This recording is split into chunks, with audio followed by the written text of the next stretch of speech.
There is a way out, a way of escape. I'm Rhonna Rickman, former Remnant Fellowship leader and Way Down staff member. Join me and other survivors as we share stories of faith and of hope and of healing from spiritual control. This is the way of escape. The stories shared on The Way of Escape reflect my personal experiences and opinions and those of my guests. They're told for healing, awareness, and truth from our own perspectives and memories.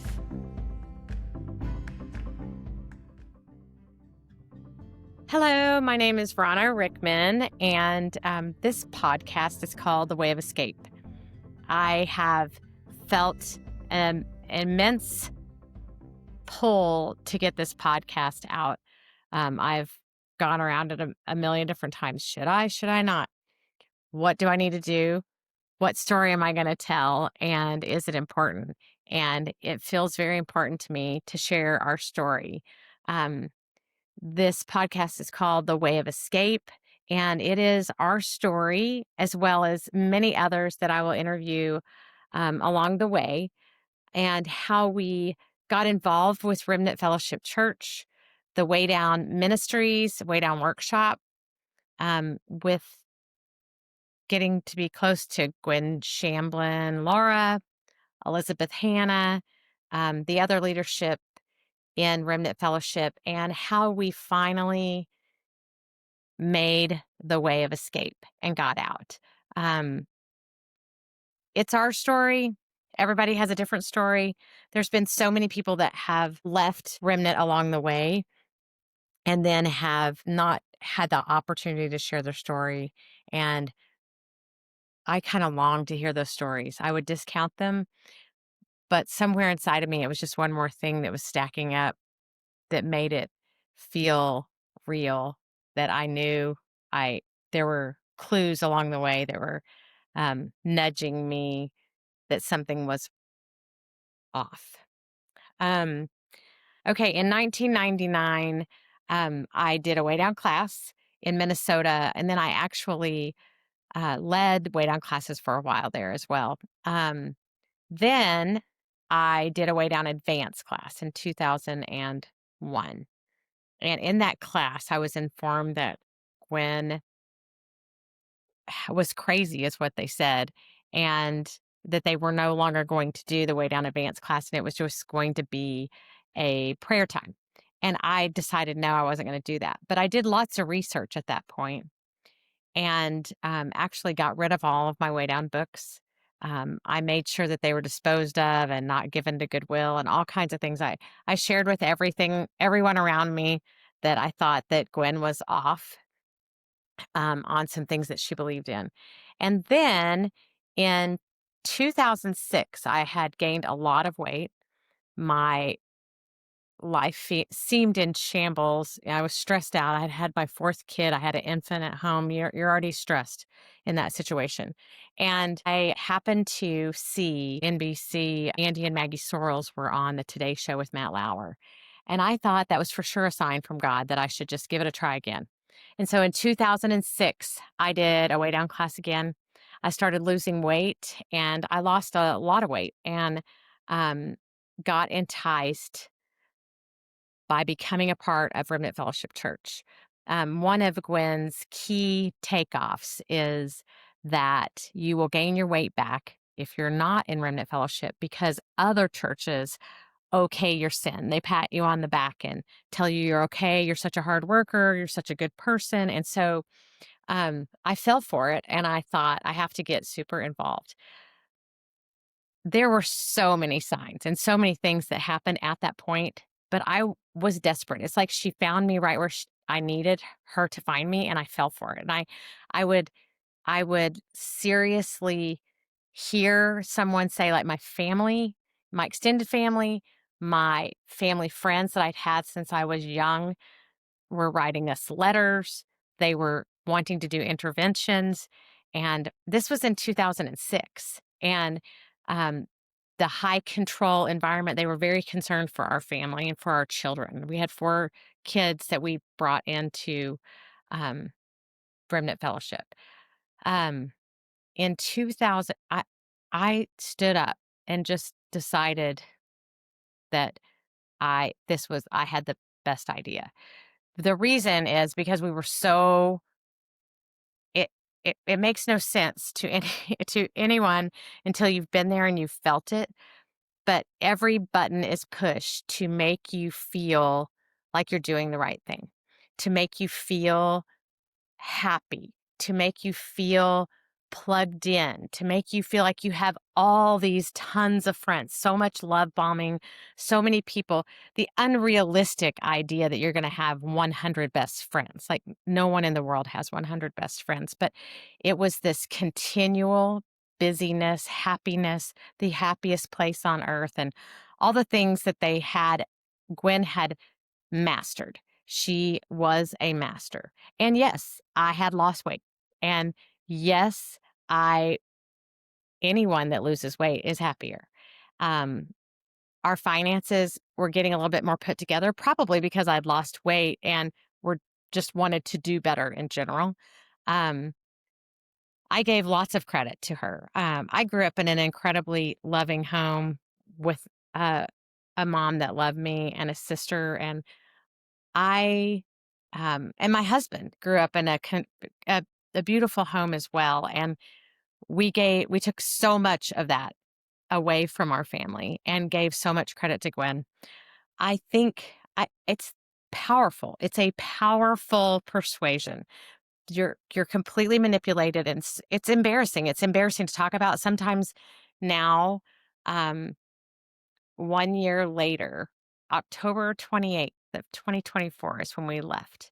And when I tell people where we were for 18 years, it's my heart sinks at slightly the embarrassment of having fallen for that. Having been educated, my husband's a physician, highly educated, very smart, very intellectual.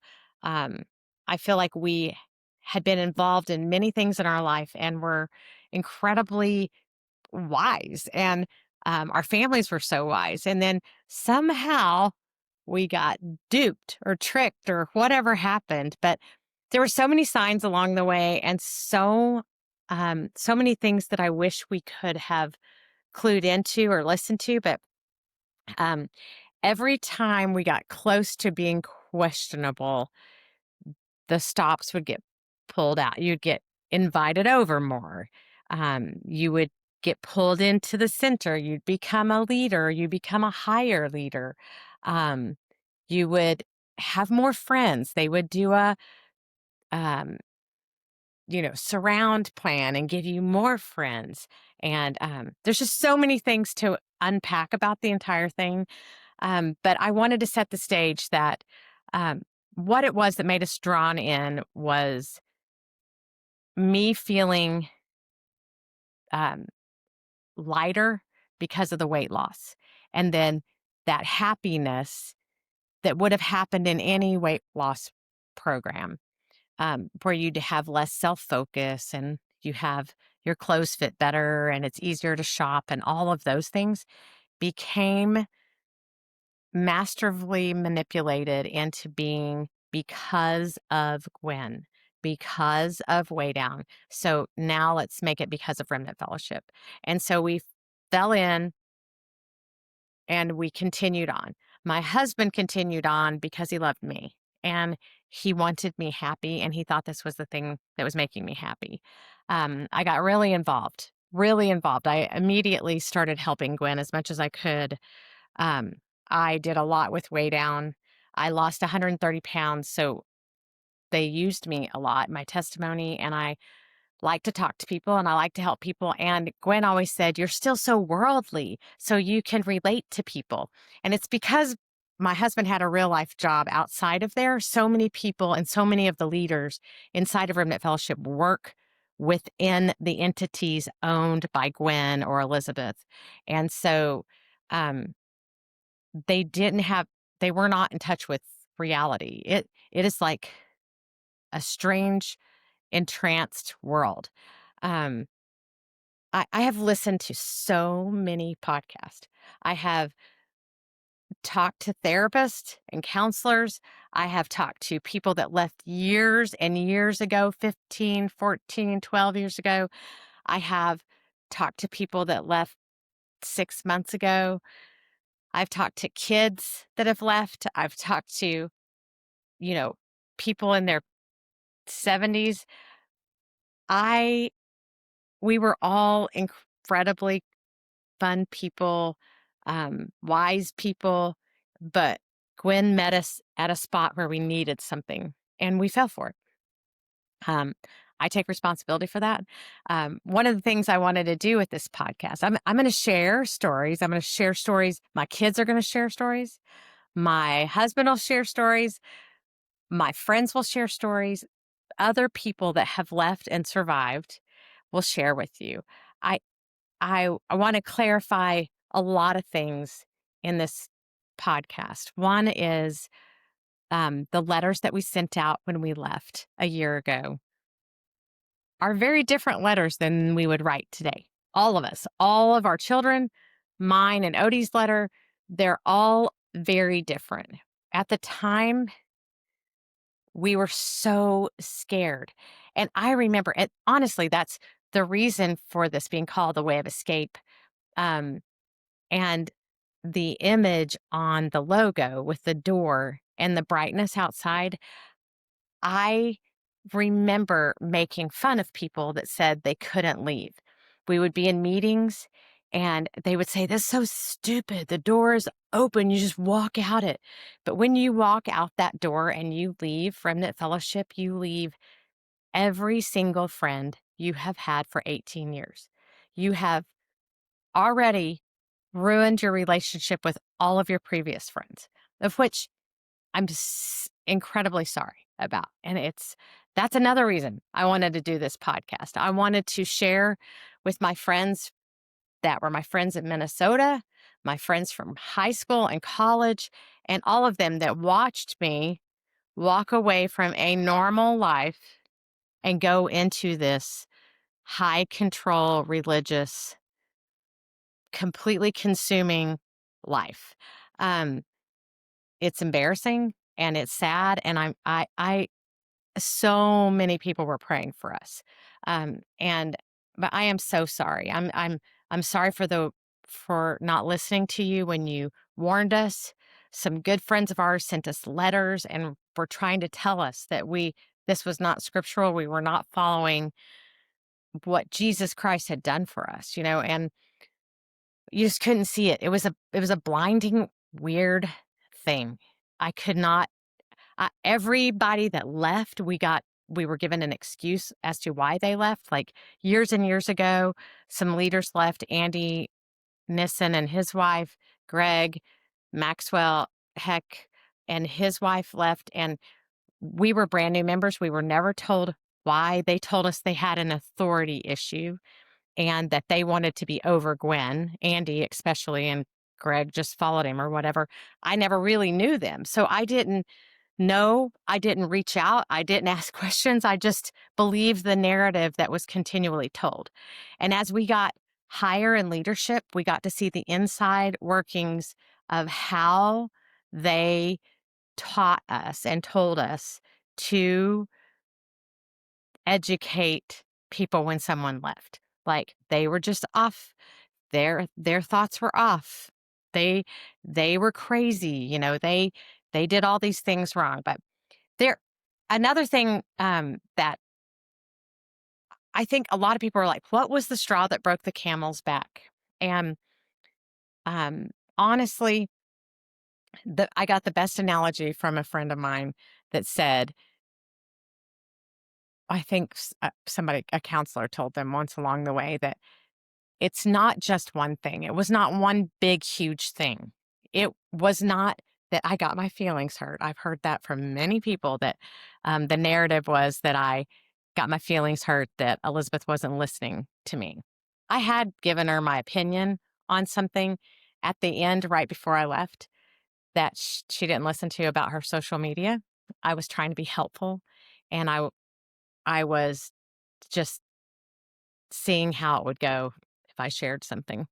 And But that was not the reason we left. The reason we left were multitudes of reasons. The analogy was it's like a shelf where you just keep putting one thing that would be weird or off, one conversation that you thought, well, that wasn't right. Or, I wish I didn't have to say that to that person. I wish that Naomi didn't have me say it this way.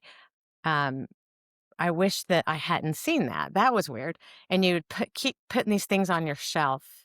And then one day you put one little thing on that shelf and the shelf just breaks. And you realize with that crash of the shelf that you can no longer stay and participate in, in the dysfunction of this environment. And of course, our eyes, and that's the reason our letters would be very different today. Our eyes were open to so much more once we left, and we could breathe and we could pray and we could get rested and we could slow down and we could open our Bible for ourselves and see the things that we had been missing. My son, he's 19, he's going to share about his life. He lived his entire life in Remnant Fellowship, never had an opportunity for anything else. And that was heart-wrenching to us whenever he explained to us after we left what he thought, what his life was like every night. So primarily, I just wanted to share that Gwen had this masterful plan all along to entice us, to get us to move here, to entice our husbands, to manipulate the women, to manipulate the husbands. And if the husbands didn't follow the words and manipulation and ideas that she had, then there would be something that would happen, and people were getting divorced, and it was not the life that we thought we were coming here to have. But the stories abound, the information abounds. I have a plethora of info that is, I'm sure, stressful to the people that are in leadership at Remnant Fellowship Church, that they know that I keep everything. And so bit by bit, I will share some of that. And just to clarify, I honestly, Julie Drott and I were talking one night, and we had gotten to hang out with someone that had left 14 years ago or so, 15. Um, and just thinking how hard it would be to leave with no one else to talk to, and with that entire place thinking you're the crazy one. You're the one that's making the bad decisions. You're the one.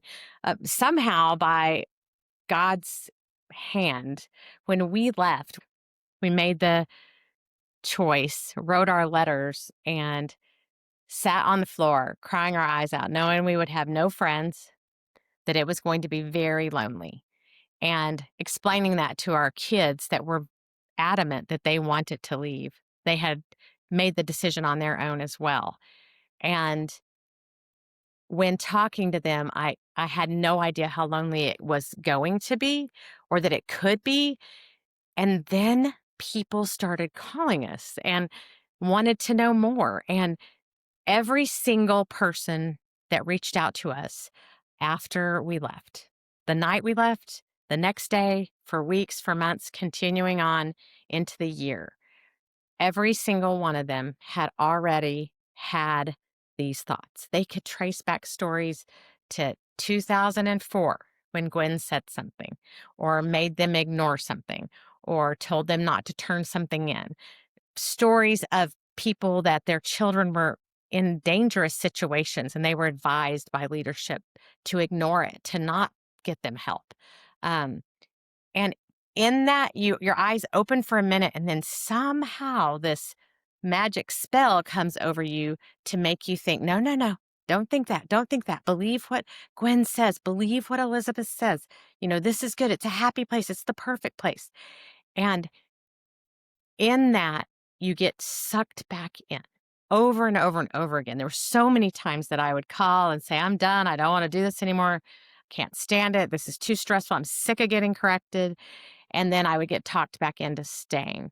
And then they would just suck you in and kind of swirl you in even more. I mean, I watch it now with the people that are left there, and the people that have questioned, you can watch as they get closer and closer into leadership so that they can magically not question anymore because they're having fun and they're included and it feels good. It feels good to be included.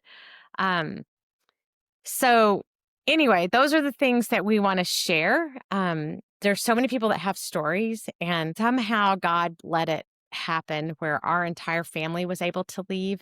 And so I felt a huge purpose and calling to share this, to get this out, and to allow the world to hear it. In case you yourself are in Remnant and you've had all these sinking feelings and you're scared, it is so much better on the other side. It's actually fantastic. It's clear-minded and it's peaceful.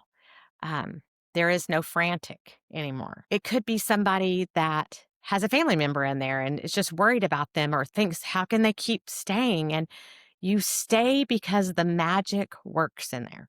They have it masterfully skilled. I think Gwen was way better at it than Elizabeth. And so I think that's where it kind of fell through the cracks, and prayerfully will continue, where more eyes will be open. The world is an incredible place, and the people we have met and the friends that we have and the old friends that have just embraced us and the family members and the love that we have received has been incredible. And so I promise you, if you're worried you have abandoned your family and they're not going to talk to you again, they have been praying for you and they are just waiting for you to come back in. Um, the people that um, maybe left years ago and they just had no one to talk to about it, I commend you for having the bravery to just stand up and walk out. It is not easy to walk out the door. It is hard. It is scary. Um, if I would have had a that wanted to stay, that would have been hard for me. We knew we had to go, but that would have ripped my heart out. I commend those that have done it and have left because God has told them to. And um, I I think that the population of people that have chosen um, to stay for comfort and social reasons and all that, I get it. It's different. And I get that maybe it's fine with you. I personally like to hear a new preaching, a new word, and a new life in a lively 2025 moment so that I can be convicted on what is going on currently in my heart. Um, I also know that there's plenty of people that have left and been scared and afraid to even trust in God again. And so, anyway, I felt as if this podcast had to happen. I felt nudged. My family supports me. All my kids left. Their spouses left. My grandkids do not have to grow up in that oppressed condemnation. They get a beautiful, happy life. And they know God and they love God just as much, if not more, than they did before. So I think that I wanted to be clear that this will continue. We will have plenty of episodes with plenty of people, but I wanted to get this intro episode out, especially in this time when it has been 1 year and we have turned the corner and survived. I I think October 28th and 29th of last year, I truly was concerned. It was so scary. It was so scary. I remember talking to my family out of state and them being scared for me. Like, are you afraid like of violence, or are you just afraid emotionally, or what? And I had been in trouble so many times that I was truly scared of getting corrected or whatever. And all that stuff takes time and it gets better and better and better. And then sometimes there'll be a little PTSD moment where you are like, am I going to get in trouble for doing this? And should even today, I was like, should I wear something different? Like, is this the right color? And who cares? Like, wear pink and October. I don't care. And no one cares. Actually, no one in the whole wide world cares. It is freedom. There are plenty of churches, tons to visit. We've had a great experience visiting many churches. But anyway, I wanted to just get this out and ready so I could share it with you. Our 1-year anniversary marks so much more than walking out the doors of Remnant Fellowship. Our 1-year anniversary marks a time of unity, of increased friendships that are strong and beautiful, of children that are loyal and lovely and want to know Jesus Christ, the salvation, the grace, all the things that were so left out of Remnant Fellowship's teachings. We will get into the nitty-gritty of all that. I just wanted to be primarily on this first episode, I wanted to say it is embarrassing that we were there, but it happens. And we were met at a place that we had a need. And I don't know how to explain it, because I know there are people that are like, I would never join a church like that I knew was off or had issues or was in the media and had a documentary about it and had a Lifetime show about it and had multiple podcasts related to it.